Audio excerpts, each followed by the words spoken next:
This is an introduction that we've been looking at as a high school, as a staff administration for a couple years. And it finally got into more of a formal type of a program. But it's literally a program to allow our kids to map out their high school career. Now, literally, they have to be able to meet the graduation requirements, but this is done more in like a non-traditional way where we can look at creating a pathway for them that fits them and fits their needs and fits their interest and still gets them a diploma.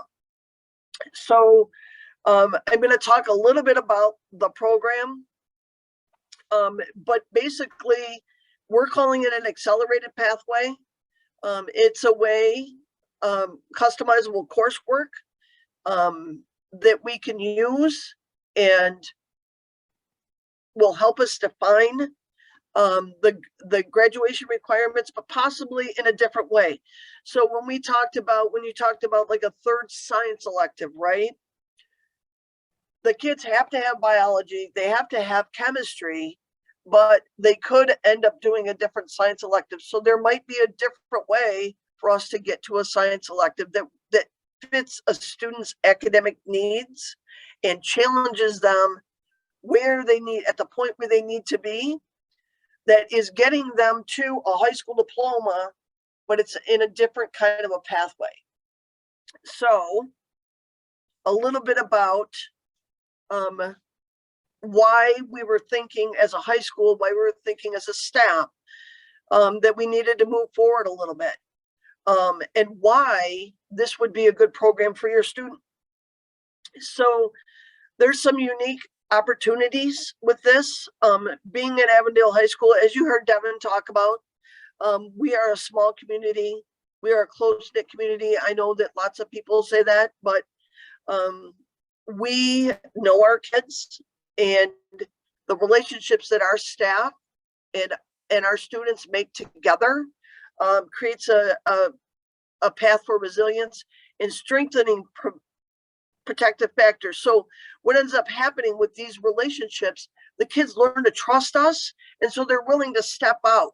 They're willing to step out of their comfort zone and move forward a little bit to try new things. And as they try new things, they gain more of those and they strengthen those protective factors, because that's what we want them to have when they walk out our doors. And we want to make it more of a formalized program so that we can help them follow that pathway and get to where they want to be. The other thing with gaining that trust and having that relationship with staff that we have in this program, there'll be a cohorted group of kids together. But what happens again is that trust, it allows them to take the chance to make a mistake. It allows them, our teachers, to get to know them and know when they can push them a little bit, to have the better expectations. And also, I think it helps the kids. The kids start to push themselves because they know that, yep, I did this and now I can get here. The other great thing about Avondale High School and being part of this program would be, in all of our kids, just like Devin said, is our community. And our community is grounded in Auburn Hills, in Troy, in Rochester Hills. And so because we have that grounded community, we have a sense of togetherness, and we work towards, it anchors us. It anchors us to who we are and where we come from. The other opportunities that this provides is leadership, citizenship, and social emotional skills. So the thing that I would say is getting a kid into a place like Avondale High School or into this program is allowing them, because like Devin talked about being in 2 or 3 sports, and it talked about theater, and actually for him to know those things as a senior, like to know all of the things that happen here, it creates pathways for kids to jump into student leadership or jump into Leadership 101 and learn more about themselves and learn more about the skills that are going to carry them on to the next level. The other thing that I would say about this program and Avondale High School is that the diversity and exposure that our kids get. Avondale High School, when I look at our neighbors, I look at Troy or I look at Rochester, we are truly, like Devin said, the diversity here, we are the image of true society. So when I look at our population at the high school, our kids get a real life image of the world. We are 42% Caucasian, 27% African American, 17% Hispanic, 11% Asian, 2% Pacific Islander, and 1% Native American. So the amount of diversity that they will get is rich. It's rich here, and it will be a connection and a bridge builder into where they go post-secondary and how they deal with those situations in society. The other thing coming in here, being part of the high school transition program is it creates alliances with peers. They learn to work with juniors. They learn to work with seniors. They learn, as part of that leadership, they learn to work with different populations.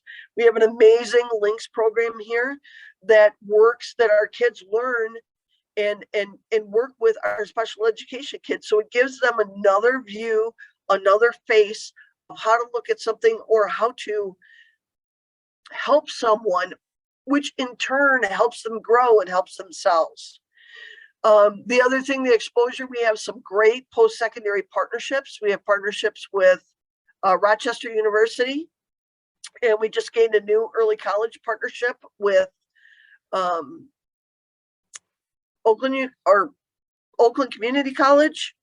We've had kids go and do dual enrollment at College of Creative Studies. We have kids doing dual enrollment at OU. We are like in a hotbed of places, great institutions that our kids are able to travel to and get those experiences. So as they're here and as we're looking at a map and a plan for them, how are we going to get them into those post-secondary experiences? Because it would be valuable to have that before you walk into a college classroom and are paying tuition. The other thing that the diversity and the exposure does is create well-rounded students, and not just well-rounded students, well-prepared students, well-grounded students, all of those things that you can think of that would fit in that blank. That's what we build, and that's what we grow here at the high school. As you can see, I'm pretty proud. Devin's one of my kids, and it's just we have kids walk out like that all the time, and it's just a pleasure to work with them. The other piece of this program that we've looked at and tried to work at is next generational learning. Okay, so deeper learning, those kinds of things, but creating a map and creating an educational plan so it's not haphazard. You're going to hear about some of the things that go along with this program and getting them intertwined and ready to move together. In this, creating this plan, it brings all the pieces together. And I say replacing the norm. High school has always been about playing school well. You take the AP and honors classes, you do the assignments, you get the grades, and then you go off to school. Colleges and universities, there was a question about the SATs and the ACTs about colleges going test optional. It's not so much what colleges, it's not about where you go anymore. It's more about what do you do where you're at. So how do you build those, change those norms so that we are building strong, capable students that can function. And that's what our colleges and universities want to see. They want to see our kids start with that transdisciplinary thinkers, which is the idea of there's a lot of complex problems in the world, okay? And you can't solve them. If you think about global warming or you think about, overpopulation, that is not one discipline, being an expert in one discipline that can solve that. That is a complex issue that takes many people. And so that's why you start to look at T-shaped citizens. So that deeper knowledge is there, that bottom of that T is there, but they're also well-versed and well-rounded and well-prepared enough that they can work with others and connect with others. So what we're trying to do is create those T-shaped transdisciplinary thinkers so that they can move forward and be productive in the 21st century that we're moving into with all of our issues and things like that. So that's just a little bit about why we feel this program is important. And so now let's talk a little bit about what this program will do. And I call it the jacket advantage because honestly, when I look at this, I wish we had this when my son is now graduating, but I wish we had something like this that we could have looked at for him. And it's about that non-traditional course progression. It's about looking and thinking about high school in a different way. No two students are the same, so no two pathways should be the same. And we need to create a space where our kids can be their quirky little selves. We can learn about their strengths. We can help them with their weaknesses.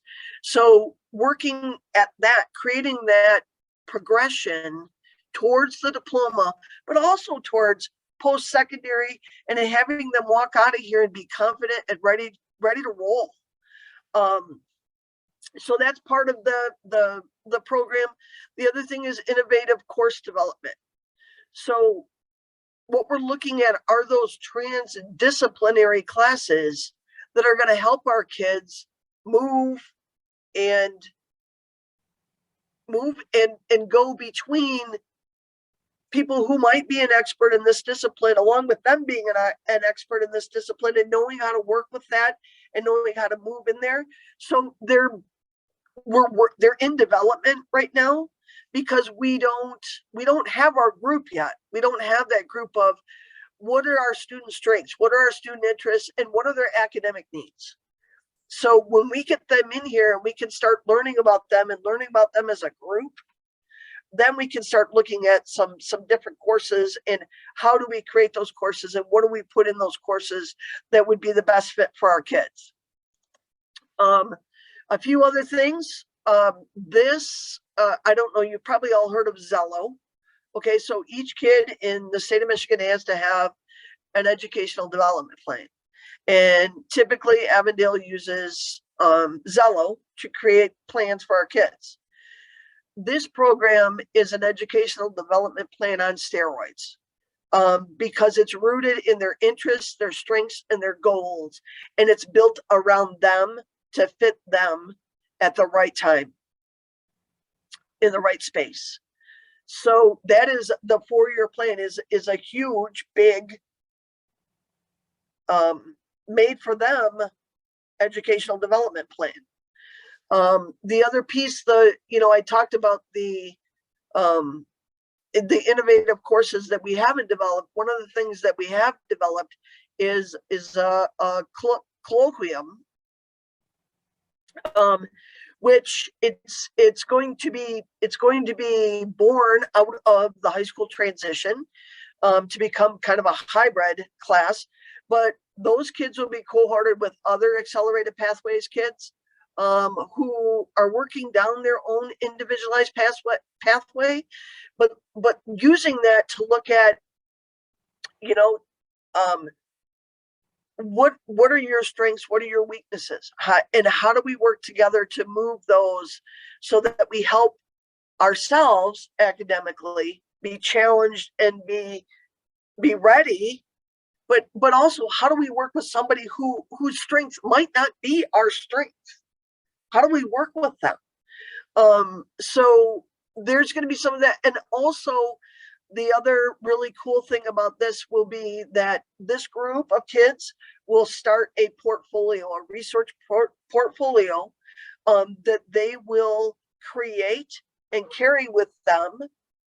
That will be something that will be an end project their senior year, that they will present to a panel about these things and this pathway that they've come down in their 4 years. Now, maybe that will change because kids change, but it will be their work and their passion. And it will be something that they will be able to take with them. Dual enrollment. Okay, we've all talked about dual enrollment. We've always done dual enrollment here. Like I said, kids taking classes here and there. But we want to move towards a model of enhanced dual enrollment, which is more targeted. You know, if we see a pathway going, we see a strength, we see an academic need. All right, so maybe we're here at the high school for 2 years, and then we're starting into a post-secondary plan or a post-secondary path, and it's targeted. It's not random, but it's part of their preparation. It's part of their pathway. And the other thing I think with cohorting these kids together, as well as keeping them in our diverse, wonderful community, is creating fellowship. So they've got the fellowship of their cohorts. And like I said, how do I work with somebody whose weakness is math when math just comes easy to me? How do I work with them? Because I don't understand why you don't get this. But it also creates that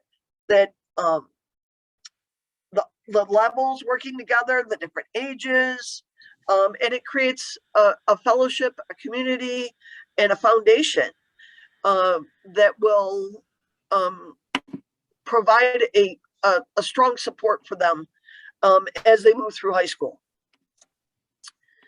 So literally what I would say to you guys is I would say this is a program that is breaking through the box. We are stepping outside of the box. We are creating something that is personalized, that works on weaknesses, as well as pushes strengths, as well as supports kids in a social emotional area. We can't move them. We can't move them forward academically. We can't move them forward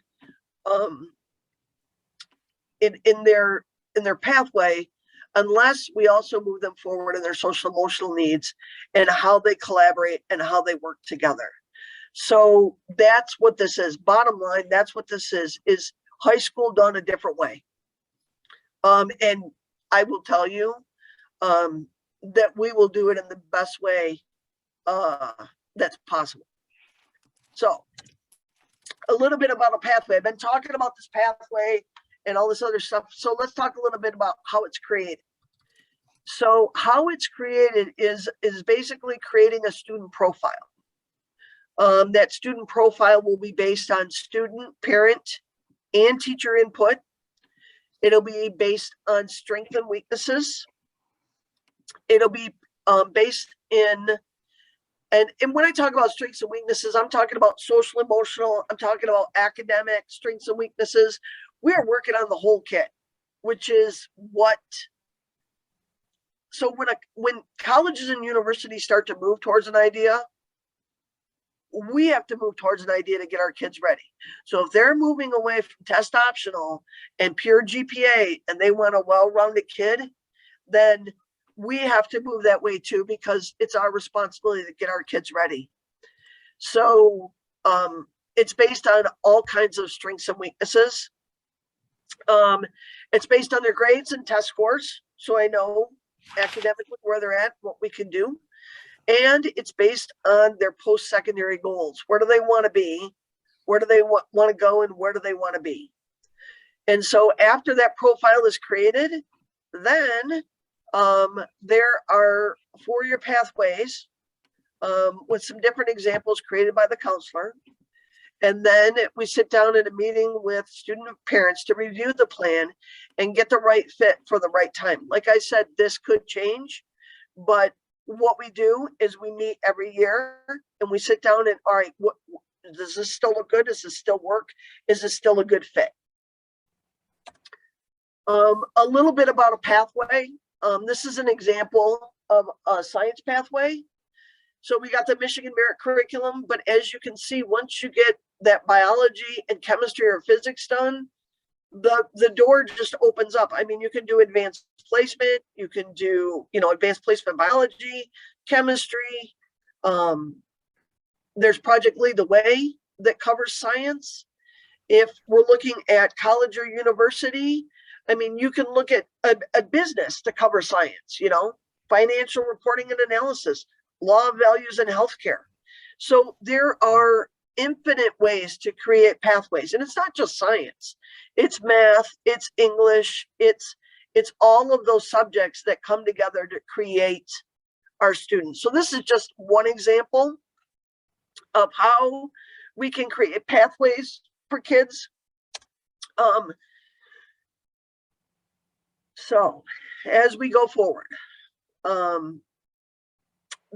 this is an application program. So the application criteria is high school, and I'm kind of down here on the bottom, high school credit or advanced coursework. We want to see that these kids have some credit so we can create some great non-traditional pathways for them. So we want some form of high school credit or advanced coursework is considered.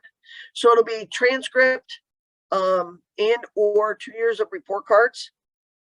It'll be the NWEA standardized test. And we'll be looking for kids in the 75th percentile in either math or reading. We will review discipline and attendance. And we're looking at 2 years of that. And then the other piece of this that we're looking for would be a recommendation letter from a counselor or administrator recommending the student for the program. So the timeline that this would all happen is March 7th. We are putting our finishing touches on our application. And the application opens on March 7th. It will be on the high school website. It'll be on the district website. It'll be on the middle school website, and it will be on the GATE website. So you'll be able to access it from there. For our in-district students, we are going to do a rolling admission. So as they are done and completed, we will hopefully we will review them within 3 weeks, and then send out an approval email. It'll be by email because at that point is where we'll do the students and the parent survey to gather that information I talked about and that input. We'll be doing teacher surveys, getting their input once we approve kids. And then along with that approval email will be a Calendly link sent out with appointment dates and times. So that, I'm hoping that we are moving through this to be done. The end date that you can end for applying would be May 3rd. But you can apply anytime. And like I said, you don't have to wait till May 3rd. It'll be reviewed within 3 weeks and acted on. So just a few closing things. The applications open online on March 7th. The high school will gather, to save you guys some stress, the NWEA scores, the report cards, transcripts, attendance and discipline for our in-district residents. We can get our hands on that information. We don't need you to have to run around and dig for it. The application will include a student essay, which is basically describe yourself, okay? We want it typed and kept to 1 page. The application is a Google form. So what I would say is that you'll be able to upload your essay, you'll be able to upload that recommendation letter, but what I would say is you can't save it, so you need to have all of the documents ready when you sit down and get ready to complete the application.